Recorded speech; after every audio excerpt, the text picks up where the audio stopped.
अस्सलाम वालेकुम जी, क्या हाल चाल है दोस्तों। उम्मीद है सब खैरियत से होंगे। तो आज की वीडियो कुछ कंट्रीज़ की इंफॉर्मेशन पे, कौन कौन से कंट्रीज़ ओपन हो चुके हैं और कुछ कंट्रीज़ ओपन होने वाले हैं। तो अब कौन से डॉक्यूमेंट्स रिक्वायर्ड होंगे, और काफ़ी कंट्रीज़ ने ऑलरेडी ऐलान कर दिया है जो कि बहुत जल्द अपने लैंड बॉर्डर्स ओपन करने वाले हैं, लेकिन कुछ शराइत रखी गई हैं।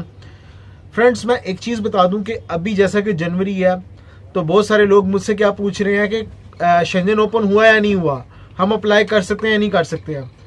मैं जब पूछता हूँ, मुझे पता होता है, जब मुझसे कोई क्वेश्चन कर रहा होता है ना, मुझे उसी वक्त पता चल जाता है नेक्स्ट क्या होने वाला है, क्योंकि इतना एक्सपीरियंस हो गया उनके सवाल पूछ पूछ के, उनसे सुन सुन के कि नेक्स्ट क्वेश्चन क्या है इनका।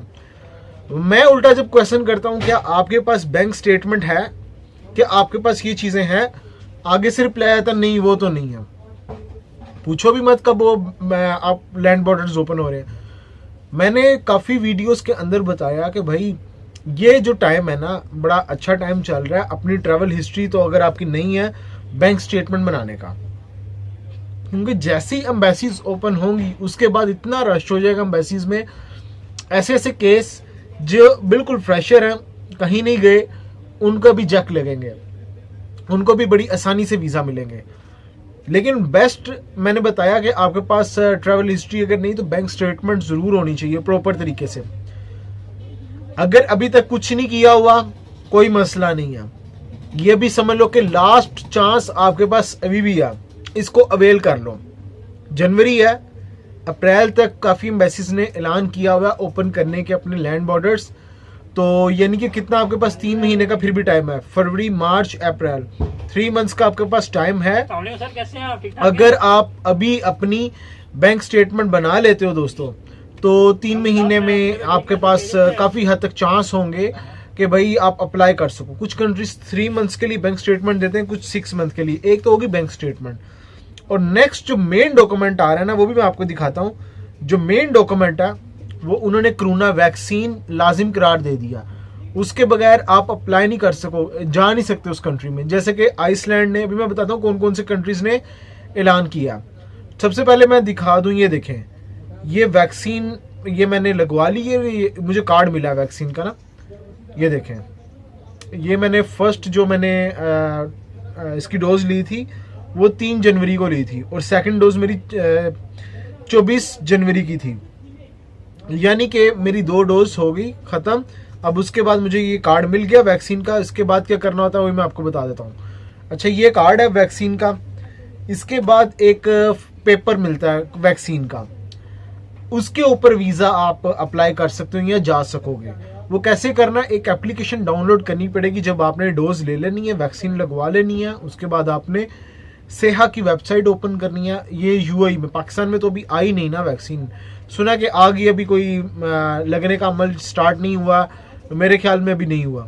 यूएई में लग रही है सबको, और ये कंपलसरी हो जाएगी सबके लिए 1 से 2 महीने के अंदर। और जो लोग किसी मॉल वगैरह में हैं उनके लिए तो भाई कंपलसरी है ही है।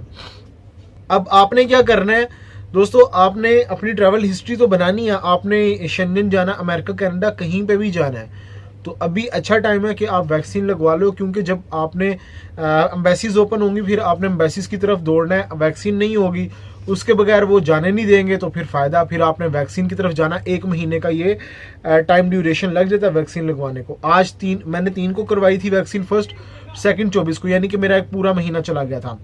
अच्छा, उसके बाद सेहा की वेबसाइट है, एप्लीकेशन है, वो डाउनलोड करनी है। उसमें अपना नंबर डालना है, फिर आपको एक फॉर्म मिलेगा, उसका आपने प्रिंट निकालना। उस प्रिंट के साथ आप वीज़ा वगैरह अप्लाई कर सकोगे या फ्लाई कर सकोगे, क्योंकि जब आप किसी कंट्री में जाते हो तो आपको पीसीआर टेस्ट लाजिम करवाना पड़ता है। मैं भी रिसेंटली इजिप्ट गया हुआ था, तो पीसीआर टेस्ट दुबई से भी करवा के मैं गया था, और वो रिपोर्ट लेके गया था। और जब मैं वहाँ से मिस्र से वापस दुबई में आ रहा था तो पीसीआर टेस्ट दोबारा हुआ था, ठीक है। लेकिन अभी जो भी आते हैं वहां से फिर आके उनको क्वारंटीन करना पड़ता है 14 डेज का, अगर अबू धाबी का वीज़ा आपके पास। लेकिन अगर वैक्सीन है तो आपको क्वारंटीन नहीं करना पड़ेगा, फर्स्ट। नंबर सेकंड के ऊपर पीसीआर टेस्ट नहीं करवाने पड़ेंगे मेजोरिटी कंट्रीज के लिए। जो कंट्रीज रख लेंगे कंपलसरी उनके लिए होंगे, अदरवाइज नहीं होंगे। तो बेस्ट अभी मैं सबके लिए ये सजेशन ही दे सकता हूँ भाई कि आप वैक्सीन लगवा लो। अगर नहीं लगवाई है, आप अबू धाबी में, दुबई में, यूएई में किसी भी जगह पे हो, क्योंकि आपने जब वीज़ा अप्लाई करने हैं उसके बगैर नहीं अप्लाई कर सकते हो। कौन कौन से कंट्रीज अभी, जैसे कि आइसलैंड ने ऐलान कर दिया, माल्टा ने ऐलान कर दिया, उसके बाद रोमानिया ने, और उसके बाद साइप्रस। ये कुछ कंट्रीज मजीद एडिशन हुए हैं जिन्होंने कहा कि हम अपने बॉर्डर्स बहुत जल्द ओपन करने जा रहे हैं। ऑलरेडी इन्होंने ऐलान कर दिया अप्रैल तक का, उन्होंने बता दी डेट कि हम अप्रैल में जाके ओपन कर रहे हैं। ठीक है, कुछ कंट्रीज जल्द ओपन कर रहे हैं, कुछ अप्रैल में ओपन कर रहे हैं। अभी बताता हूँ कौन कौन से ओपन है अभी। लेकिन इन्होंने साथ ये भी शर्त रखी है कि कोरोना वैक्सीन आपके पास होनी चाहिए, उसके बगैर आप नहीं जा सकोगे, नहीं अप्लाई कर सकोगे। अच्छा, अभी आपने क्या करना है, कोरोना वैक्सीन करवा लेनी है, अपना सर्टिफिकेट लेके रखना है पास, और उसके बाद बैंक स्टेटमेंट बना लेनी है अगर आपकी नहीं है। 3 to 6 मंथ की मैंने आपको कहा था बैंक स्टेटमेंट बना के रखो। नहीं बनाई कोई मसला नहीं है, आज से बनानी स्टार्ट कर दो, 3 मंथ्स अभी भी आपके पास हैं, क्योंकि एम्बेसीज ओपन होते हुए भी आपके पास तकरीबन अप्रैल और मई लग जाएगा। कुछ एम्बेसीज, सारी एम्बेसीज फिर भी ओपन नहीं होंगी।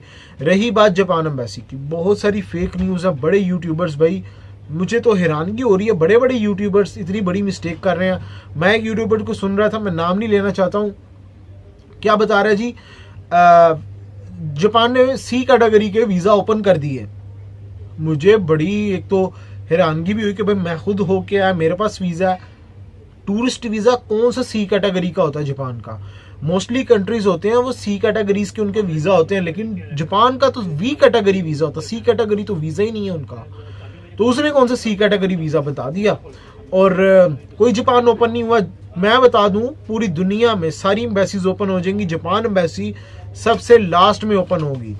हाँ, ये उन्होंने ज़रूर सुनने में आ रही है कि उन्होंने ओलंपिक्स जो होनी है उसके लिए तैयारियां हो रही हैं, ओलंपिक्स होगी इस साल, लेकिन अभी डेट्स नहीं आई हैं इस साल, होपफुली। अच्छा, अब दोस्तों अभी की जो मैं एम्बेसीज की बात करूं, कौन कौन सी ओपन है, साउथ अफ्रीका ओपन है, ब्राज़ील ओपन है, मैक्सिको ओपन है, और उसके बाद रशिया ओपन है, तुर्की ओपन है, ये कंट्रीज, इजिप्ट, जॉर्डन, लेबनान, ये कंट्रीज ओपन है ऑलरेडी। तो अगर किसी बंदे ने जाना हो तो इन कंट्रीज में आप ट्रैवल कर सकते हो, जा सकते हो। यूके ओपन है। अगर कोई कहता है कि यार ये छोटी छोटी एम्बेसीज है, हमने यहाँ पे नहीं जाना है, तो यूके एक बड़ी एम्बेसी है, वहाँ पे आप सबमिट करवा सकते हो, बगैर ट्रैवल हिस्ट्री के आप जा सकते हो। अगर बैंक स्टेटमेंट अच्छी है, जस्टिफाई कर सकते हो बैंक स्टेटमेंट को। अगर आपने यहाँ पे नहीं जाना, थोड़े से समझते हो, फिर आप कि वीज़ा रिजेक्ट हो जाएगा, तो आप रशिया वाली साइड पे जा सकते हो। लेकिन रशिया का वीज़ा यूएई से अप्लाई कर रहे हो, थोड़ा सा एक्सपेंसिव ज़रूर है। तकरीबन इसकी 1500 दरम से स्टार्ट होता है, 1700 दरम तक कम से कम जाता है, इतने का आपको वीज़ा मिलेगा। ठीक है, और उसके बाद दोस्तों रशिया आप जा सकते हो। रशिया पे उसके बाद आप तुर्की, एक ही रो में आप ये कवर कर सकते हो अगर ट्रैवल हिस्ट्री अभी बनानी है। बेहतर यही है कि अभी रुक जाओ। अगर आपने बैंक स्टेटमेंट्स वगैरह पूरी हैं तो ये जो मैंने कंट्रीज लिए हैं यहाँ पे आप ट्रैवल कर सकते हो। बाकी कोरोना वैक्सीन के हवाले से मैं अगेन आपको बताऊंगा, भाई लोगों जिन्होंने नहीं लगवाई हैं यूएई से, वो लगवा लें, और बाद में फिर ये ना हो कि यार आप वहाँ से वीज़ा सबको मिल रहे हो, दौड़े लगी हो वीज़ा के चक्कर में। जैसा कि अभी पिछले दिनों जब यूके और तुर्की वीज़ा दे रहा था, हर बंदा भाग रहा था, लेकिन बाद में जब वीज़ा थोड़ा सा स्लो हो जाए उस वक्त आप जाओ तो वीज़ा रिजेक्ट हो जाए। ठीक है, इससे पहले अच्छी बात है कि अपने डॉक्यूमेंट सारे क्लियर करके रखो।